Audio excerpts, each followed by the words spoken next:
Sampah merupakan bagian dari sesuatu yang tidak dipakai. Sampah pada umumnya berasal dari kegiatan yang dilakukan manusia. Sampah dibagi menjadi dua, sampah anorganik dan sampah organik. Sampah organik didefinisikan sebagai sampah yang berasal dari sisa-sisa makhluk hidup, baik hewan, tanaman, maupun manusia. 3 cara pengolahan sampah organik. Yang pertama, losida. Losida merupakan salah satu cara memanfaatkan sampah organik yang ada di rumah tangga dengan menggunakan lodong atau pipa yang ditanam di tanah. Bahan utama yang diperlukan hanya paralon sepanjang 130 cm dengan diameter 3 inci, lalu lubangi paralon tersebut dengan tinggi lubang 30 cm. Cara penggunaannya yaitu dengan menanam losida ke dalam tanah setinggi 30 cm.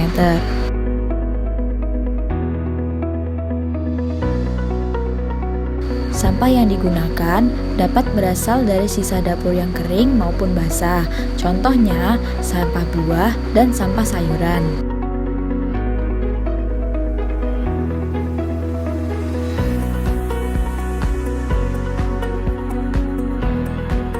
Selanjutnya, masukkan sampah-sampah sisa dapur tersebut ke dalam losida yang sudah ditanam. Losida dipilih sebagai alternatif karena berfungsi sebagai media dalam proses pembuatan pupuk organik yang berasal dari sisa dapur untuk nantinya berfungsi sebagai menggemburkan tanah dan tanaman serta pepohonan di sekitarnya. Tutup losida setelah memasukkan sampah dapur tersebut, lalu tunggu 2-3 minggu hingga losida siap menjadi pupuk. Sederhananya, cukup menanam sebuah pipa di tanah dan sampah organik otomatis akan menjadi kompos. Yang kedua, komposter ember tumpuk. Komposter ember tumpuk adalah alat pemroses pupuk yang dibuat dengan menyatukan 2 buah ember yang disusun bertingkat. Metode ember tumpuk menggunakan peralatan yang sederhana dan mudah diperoleh.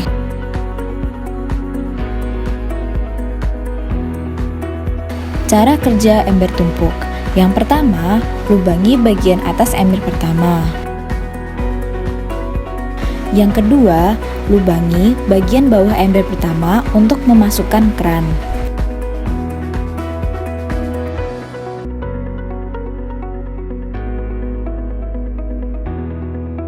Yang ketiga, buat lubang kecil-kecil pada bagian bawah ember kedua.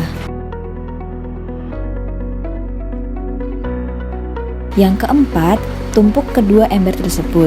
Untuk ember pertama diletakkan di bawah dan ember kedua diletakkan di atas ember pertama.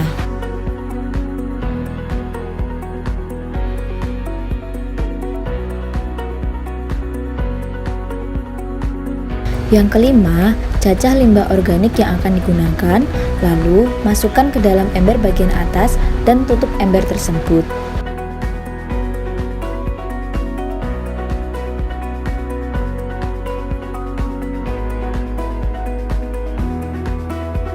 Selanjutnya, tuangkan aktivator ke dalam ember tumpuk yang sudah terisi dengan sampah-sampah organik. Yang terakhir, diamkan ember sampai terjadi proses fermentasi dan pembusukan hingga ia nantinya akan menghasilkan maggot.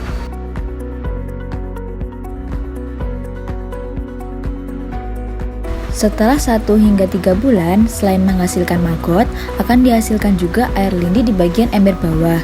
Nah, nantinya lindi ini dapat dimanfaatkan menjadi pupuk cair.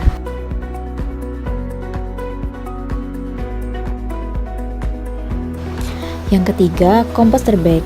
Komposter bag merupakan wadah untuk membuat kompos dari limbah organik seperti daun, batang tumbuhan, makanan sisa, dan lain-lain.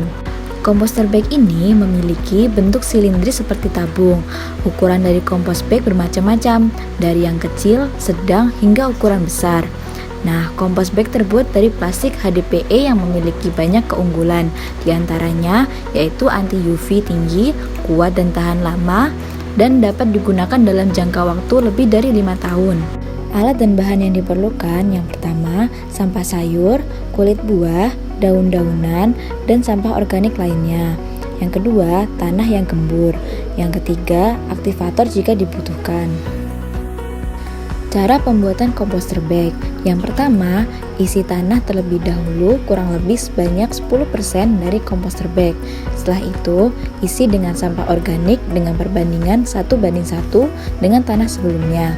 Kemudian, isi dengan tanah kurang lebih 10% dari komposter bag dan begitu seterusnya. Nantinya, kompos akan jadi dengan kurang lebih selama 1-3 bulan. Nah, agar lebih bisa cepat, dapat menggunakan bioaktivator.